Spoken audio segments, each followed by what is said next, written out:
Order. We've got three maidens on the government side now, so the usual conventions apply, and whilst we can be flexible when the time limit hits 0, it is not elastic.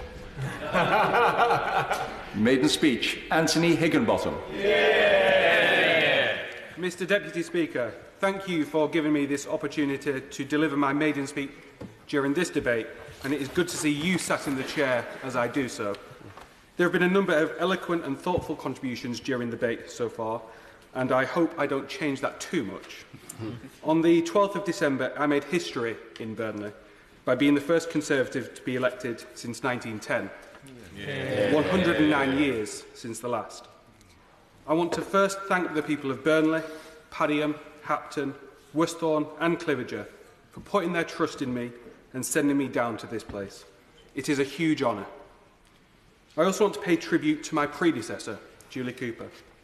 Julie was a committed local politician, having served as leader of the council before taking up her seat here.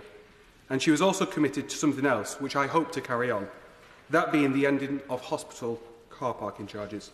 On this, she campaigned vigorously, and I look forward to working with the government to make that a reality, as we committed to doing it in our manifesto and as the Minister spoke of earlier.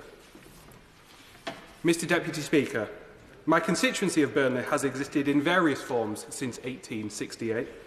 It encompasses not only the urban centre of Burnley, which is the beating heart of the constituency, famous for a Premier League football club, and Burnley Miners, where the House will be delighted to know that more Benedictine is consumed than anywhere else in Britain.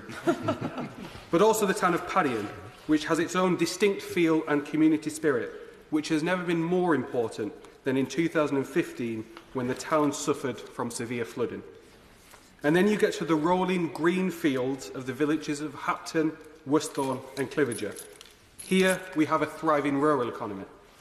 I've heard many colleagues speak of how their constituency is the best in this country, but I am confident that once you have all visited this gem of East Lancashire, you will agree that it is Burnley that takes that glorious title.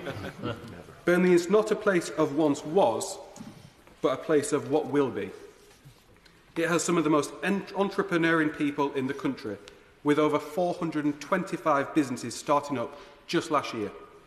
A college with a centre of engineering excellence, an Oscar-winning sound company, but above all else, it has a community that works hard every day, not just for themselves, but for each other. When it came to writing this maiden speech, Mr. Deputy Speaker, I asked the House of Commons Library if they could provide me with copies of those given by my predecessor, which they duly did. The only problem was they only went back to 1918, which is 8 years after the last Conservative was elected in Burnley. But I was not deterred. I went on and did my own research. Gerald Arbuthnot was elected to this place in January 1910, the second Conservative for the seat.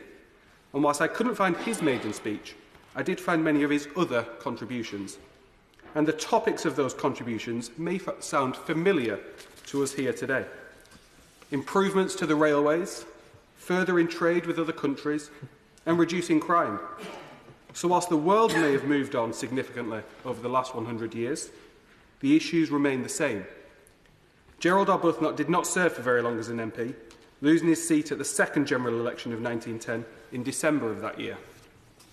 Mr. Deputy Speaker, it is a fate I am hoping to avoid, and I say that as I look at the front bench.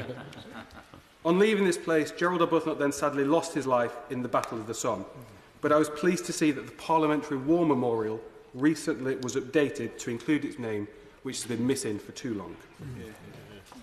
And having looked back, I now want to look forward at what I hope to achieve for the people of Burnley as I sit here representing them. I've already spoken about the entrepreneurial spirit we have in Burnley, the businesses that currently power our town from Saffron to Burnley Football Club, along with new ones sprouting up all the time. In coming here, I want to do my bit to make their life easier, encouraging even more to set up. Drawing on the engineering prowess of the town, the digital skills we are growing by the day, and the fortitude of those who live there. The UK is consistently ranked as one of the best places in the world to start a business, Mr. Speaker, and my job is to make sure that Burnley is the best place in the UK to do so. And I also want to work with those who are already in Burnley, supporting them as they capitalise on the free trade agreements this government is negotiating, not just with our European allies, which is vitally important, but around the world. And as a member of the Future Relationship with the European Union Committee, the government should know that I plan on scrutinising their efforts to do exactly that, making sure that in delivering a free trade agreement with the EU, we also deliver on our promises to the British public.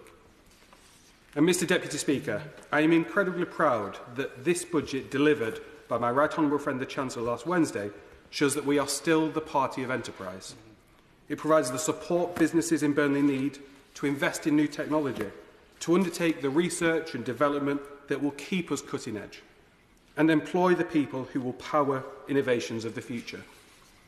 That is because we know on these benches that the way you improve life chances, the way you reduce inequality, is by getting business booming. But it also relies on equipping our young people with the skills they need for the future. As I said on the campaign trail, one of my aims as the Member of Parliament for Burnley is ensuring that when our young people leave school or college, they have the digital skills they need for the 21st century, not the 20th century. My Right Honourable friend, the Education Secretary, can therefore look forward to me being a constant voice on this topic. As I wrote in my weekly column in the local newspaper last week, sitting here as the budget was announced, I felt incredibly proud to be the Member of Parliament for Burnley. It deals first and foremost with the significant challenge we as a country and the world face as a result of COVID-19. It is right that at this time we all commit to providing the NHS with whatever resources it needs to tackle the disease and protect life. The cross-party consensus on that shows that when it is needed, this place can come together and do what is necessary. And I hope that will continue in the weeks and months ahead. But the budget also delivers for our other public services. The extra funding for our schools, increase in per pupil amounts will make a real difference to the lives of children across Burnley, ensuring that your life chances are not shaped by circumstance, but by ability. The extra police funding will result not only in more officers on our streets, but also better equipment for those whose job it is to protect us. And extra investment in our infrastructure, because it is that infrastructure that gets us to work or university, transports our goods across the country, and gives us access to the digital world. Mr Deputy Speaker, it has been a pleasure to speak in this debate, particularly to give my maiden speech during it. Yeah. Chris